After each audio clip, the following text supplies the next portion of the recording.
In this video, I discuss problem on trends. Problem on trends से काफी questions पूछे जाते हैं most of the competitive exams में. So let's start this topic with the formula of finding out speed.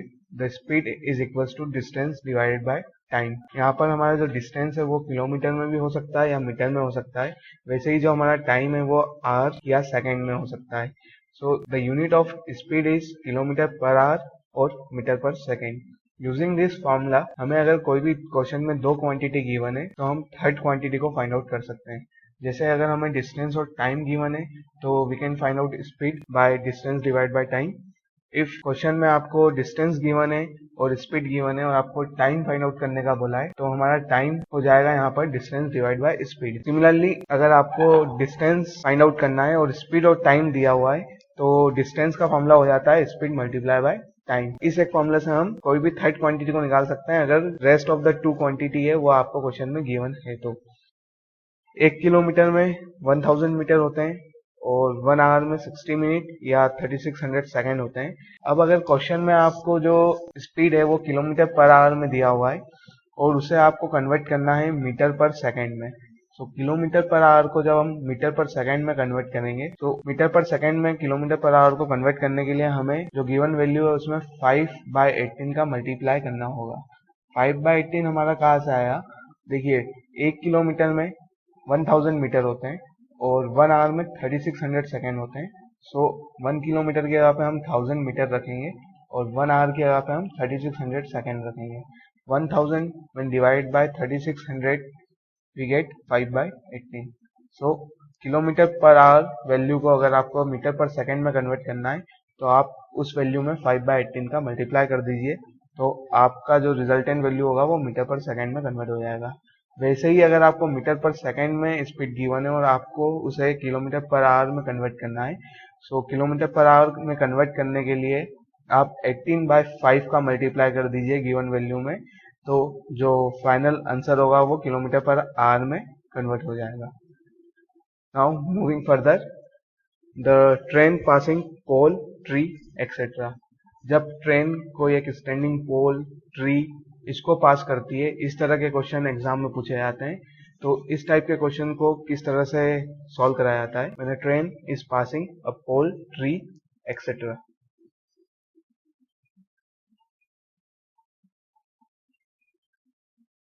So when a train of length L kilometer running at a speed of V kilometer per hour crosses a pole, then time t is calculated by length of train divide by speed of train. जब कोई train जिसका length L kilometre है जो V kilometre per hour की गति से चलती हो तो उसे एक पोल को पास करने में जो टाइम लगता है वो होता है length of train divide by speed of train. यहाँ पर जो हमारा डिस्टेंस है वो लेंथ ऑफ ट्रेन के बराबर हो जाता है. एक प्रॉब्लम सॉल्व करते हैं. A train running at a speed of 60 km per hour crosses a pole in 9 seconds. Find the length of the train. एक ट्रेन जो 60 किलोमीटर पर आवर की स्पीड से मूव कर रही है और एक पोल को उसे पास करने में 9 सेकंड का समय लगता है तो हमें लेंथ ऑफ ट्रेन को फाइंड आउट करना है. फॉर्मूला है हमारा time is equal to length of train divide by speed of train. यहाँ पर हमें टाइम और स्पीड गिवन है तो हम लेंथ फाइंड आउट कर सकते हैं. सो स्पीड ऑफ ट्रेन जो कि 60 किलोमीटर पर आवर है, टाइम हमें सेकंड्स में दिया है तो हमें एक ही यूनिट में काम करना है तो हम किलोमीटर पर आवर को भी मीटर पर सेकंड में कन्वर्ट करते हैं. तो किलोमीटर पर आवर को मीटर पर सेकंड में कन्वर्ट करने के लिए हम 5/18 का मल्टीप्लाई कर देंगे तो 60 when multiply by 5/18 we get 50/3 metre पर second and the time is 9 seconds. Now the length of train is equals to speed of train multiplied by time. We have speed of train and we have time. So length of train is equals to 50/3 multiplied by 9. Then 50 times 9 is 450. 450 when divided by 3 is 150 meter. So the length of train is 150 meter. The train passing platform or any object having length d. जब train कोई भी platform या कोई ऐसा object जिसकी length कोई specific length हो उसे पास करती है तो ट्रेन को पास करने में कितना समय लगता है. A train of length L kilometer running at a speed of V kilometer per hour crosses a object of length D. Then time taken to pass the object is calculated by the time is length of train plus length of object divided by speed of train. यहाँ पर जो हमारा total distance है वो length of train plus length of object के equal होगा.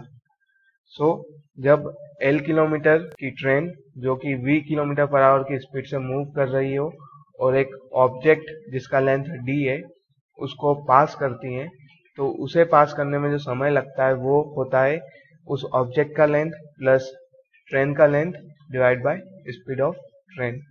Let us take an example to understand this. A train is 360 meter long, is running at a speed of 45 km per hour. In what time will it pass a bridge of 140 meter length?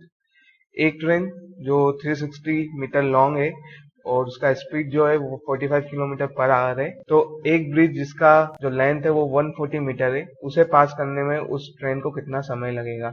यहाँ पर हमें speed दिया है 45 kilometre per hour तो सबसे पहले speed को हम मीटर पर सेकेंड में कन्वर्ट करते हैं. On converting speed to metre per second हमें 5/18 का मल्टीप्लाई करना पड़ेगा गिवन वैल्यू में.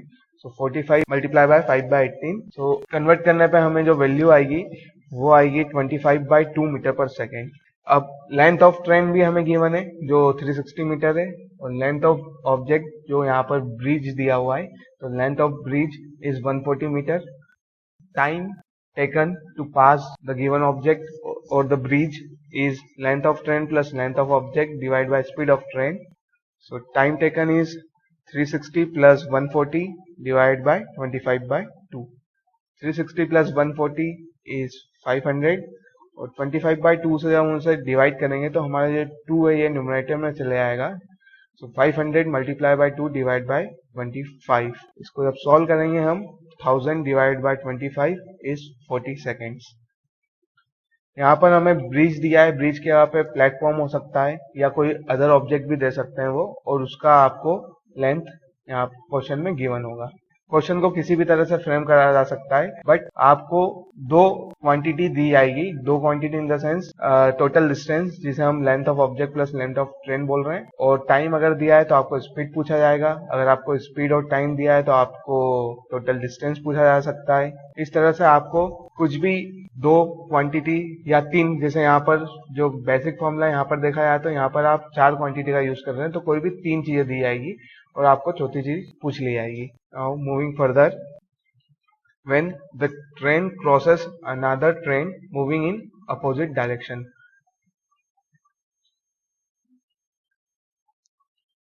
So a train of length A kilometer running at a speed of U kilometer per hour crosses another train of B of length B moving at a speed of V kilometer per hour in the opposite direction.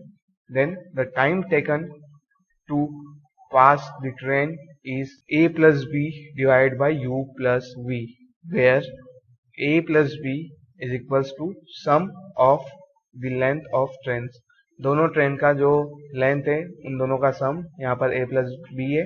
Length of train 1 plus length of train 2 is equals to A plus B and U plus V जो है वो हमारा speed है train का. दोनों train की speed का जो सम है वो हमारा U plus V है. सो दो ट्रेन दी हुई है. एक का लेंथ आपको A दिया है, एक का लेंथ आपको B दिया है. दोनों का स्पीड आपको गिवन है. आपकी एक train U kilometre per hour की स्पीड से मूव कर रही है, दूसरी ट्रेन आपकी V किलोमीटर पर आवर की स्पीड से मूव कर रही है. दोनों ट्रेन अपोजिट डायरेक्शन में मूव कर रही है तो एक दूसरे को पास करने में दोनों ट्रेन को जो समय लगेगा वो होता है दोनों ट्रेन की लेंथ का सम डिवाइड बाय दोनों ट्रेन की स्पीड का सम. Let us take an example. Two trains 140 meter and 160 meter long run at a speed of 60 km per hour and 40 km per hour respectively in opposite direction on parallel tracks. What time this will take to cross each other? दो train, एक का length 140 metre, दूसरे का 160 metre, दोनों move कर रही हैं opposite direction में। The speed of train 1 is 60 kilometre per hour और जो स्पीड ऑफ ट्रेन 2 है वो 40 किलोमीटर पर आवर है। दोनों ट्रेन को एक दूसरे को क्रॉस करने में कितना समय लगेगा, ये हमें फाइंड आउट करना है। यहाँ पर हम क्वेश्चन में देखें तो जो हमें लेंथ है वो मीटर में दी हुई है, बट स्पीड जो है वो किलोमीटर पर आवर में दी है। सो अगेन हमें जो स्पीड है उसे मीटर पर सेकेंड में कन्वर्ट करना पड़ेगा। So length of train first is 140 metre और length of train 2 is 160 metre. So sum of the length of the train, दोनों ट्रेन की लेंथ को जब हम प्लस करेंगे that is a plus b is 140 plus 160. 140 plus 160 is equals to 300 meter. Now speed of train 1, पहली train की जो speed है वो हमें 60 किलोमीटर पर आवर दी है और सेकेंड ट्रेन की जो स्पीड है वो हमें 40 किलोमीटर पर आवर दी है। तो हम यहाँ पर इंडिविजुअली कन्वर्ट नहीं करेंगे मीटर पर सेकेंड में, हम पहले इन दोनों को प्लस कर लेते हैं क्योंकि हमें सम करना है स्पीड्स का। तो हम पहले इन दोनों को प्लस कर लेते हैं। u plus v that is 60 plus 40 100 kilometre per hour और इसे अब हम मीटर पर सेकेंड में कन्वर्ट कर देंगे। सो 100 किलोमीटर पर आवर को जब हम मीटर पर सेकेंड में कन्वर्ट करना होगा तो हमें 5/18 का मल्टीप्लाई करना होगा 100 में। सो 100 मल्टीप्लाई बाय 5/18। जब 100 को 5/18 से मल्टीप्लाई करेंगे और हम सॉल्व करेंगे तो हमें जो वैल्यू मिलेगा वो मिलेगा 250/9। तो हमारा जो स्पीड का सम हो गया है u प्लस v वो हो गया 250/9 metre per second. Now time taken निकालना है तो हमें टाइम टेकन का फॉर्मूला पता है a प्लस b हमारा यहाँ पर रिप्रेजेंट कर रहा है दोनों ट्रेन की जो लेंथ है उसका sum divide by u plus v, जो u प्लस v यहाँ पर रिप्रेजेंट करता है दोनों ट्रेन की स्पीड का सम। सो टाइम टेकन यहाँ पर हो जाएगा, बस हम वैल्यू सब्स्टिट्यूट करेंगे। a प्लस b का जो वैल्यू है that is 300 and u plus v का जो वैल्यू है that is 250/9। So when 300 divide by 250/9, 9 आपका न्यूमरेटर में चला जाएगा, 300 मल्टीप्लाई बाय 9 डिवाइड बाय 250। जब हम इसे सॉल्व करेंगे, सॉल्व करने पे हमें वैल्यू मिलेगी 54/5। 54 divide by 5 is 10.80 seconds. So time taken is 10.80 seconds. Now train passing another train moving in the same direction. दो ट्रेन जो एक ही डायरेक्शन में मूव कर रही है उन्हें एक दूसरे को पास करने में कितना समय लगेगा। सो a train of length a kilometer running at a speed of u kilometer per hour passes another train of length b moving at the speed of v kilometer per hour in the same direction, then time taken to pass the train is a plus b divided by u minus v. It means the sum of the length of train divided by the difference of the speed u minus v. u हमारा जो है वो fast moving train की speed है और v जो है हमारा स्लो मूविंग ट्रेन की स्पीड है, तो u is greater than v होगा। यहाँ पर जैसे मैंने कहा a प्लस b हमारा दोनों ट्रेन की लेंथ का सम और जो u माइनस v है वो डिफरेंस ऑफ स्पीड है टू ट्रेन का, और u जो है हमारा फास्टर मूविंग ट्रेन का स्पीड होगा। पिछला जो हमने केस देखा उसमें जब ट्रेन अपोजिट डायरेक्शन में थी, बस डिफरेंस इतना है जब अपोजिट डायरेक्शन में होती है तो हमारा u प्लस v आ जाता है, मतलब डिनोमिनेटर में हमारा सम ऑफ स्पीड आता है। लेकिन जब सेम डायरेक्शन में मूव करती हैं तो आपको सब्सट्रैक्ट करना है स्पीड को। हो सकता है प्रॉब्लम में आपको जरूरी नहीं कि ट्रेन ही दिया जाए, दो ट्रेन और एक ट्रेन दे सकते हैं और दूसरा कोई भी मूविंग ऑब्जेक्ट दिया जा सकता है, इसका आपको स्पीड दिया होगा, लेंथ दिया होगा। सो आइए एक प्रॉब्लम देखते हैं।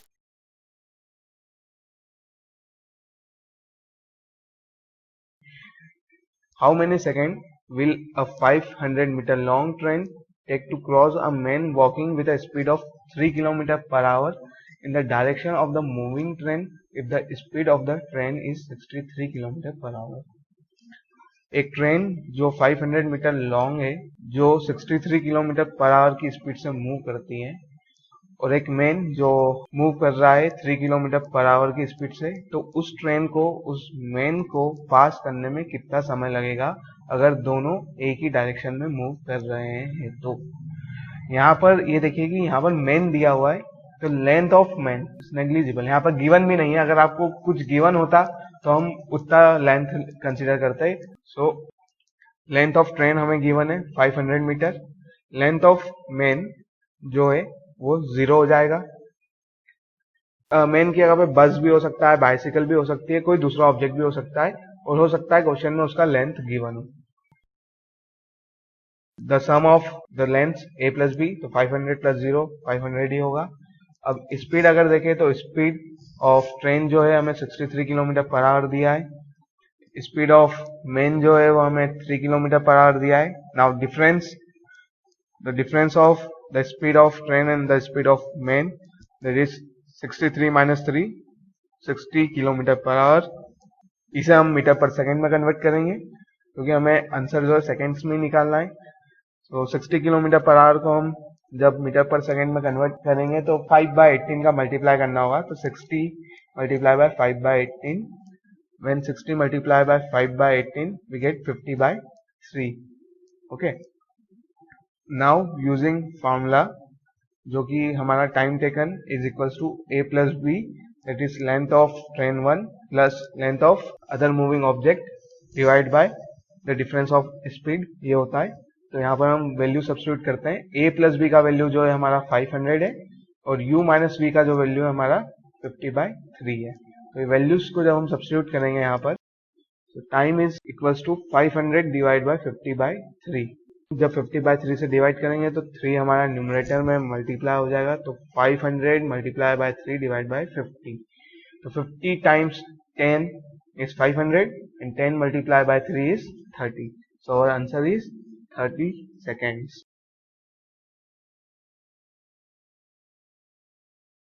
Thank you for watching. Please share and subscribe.